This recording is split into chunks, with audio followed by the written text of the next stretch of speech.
Okay, what we've got here is a coronal section of the brain, and we're going to do our best to label it. So we'll start off by just labelling some of the lobes. We can see here that the view is quite posterior, so we have to bear in mind parts of the cortex that we're going to see at this level here. So around this section here, this is going to be the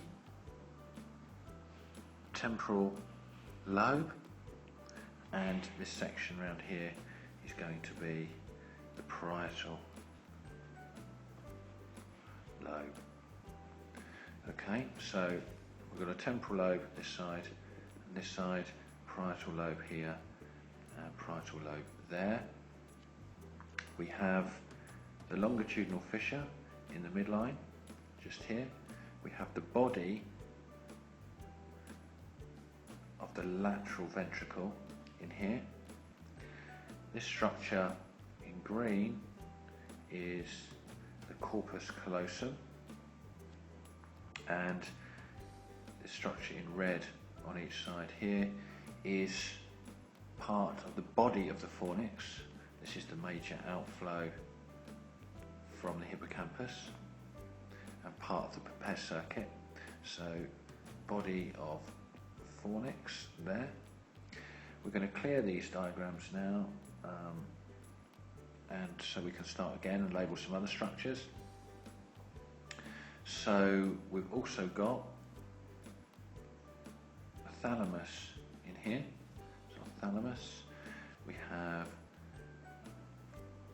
these stained areas in here, of course, substantia nigra. In here, in each temporal lobe, this small section of coiled brain there is the hippocampus.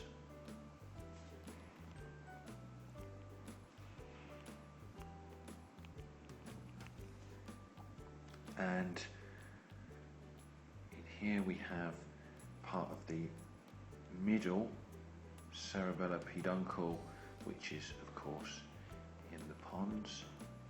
And here we have the medulla, and it's worth pointing out we've got an infolding region of cortex on each side, and that's known as the insula,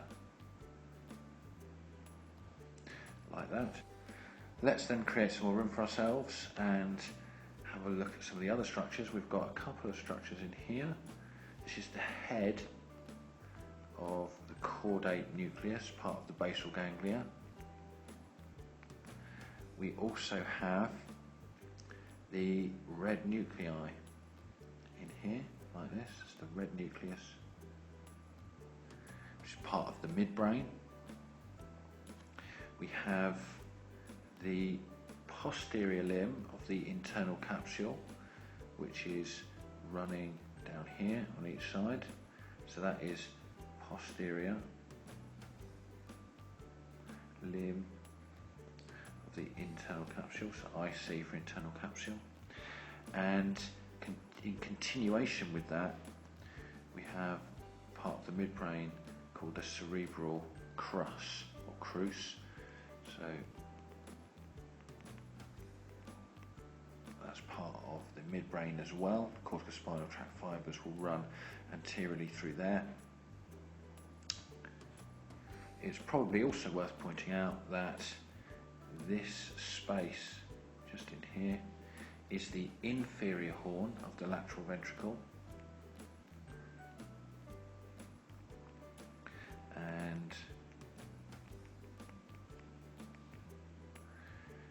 on top of that we have one last structure to name. I'm going to use blue for this. We have part of the basal ganglia. I'm not going to use blue for this, that's a silly idea because that's too close to the cerebral crus.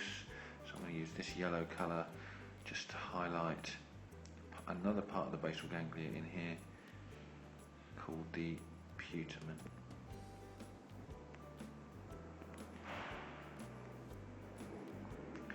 Okay, that's it.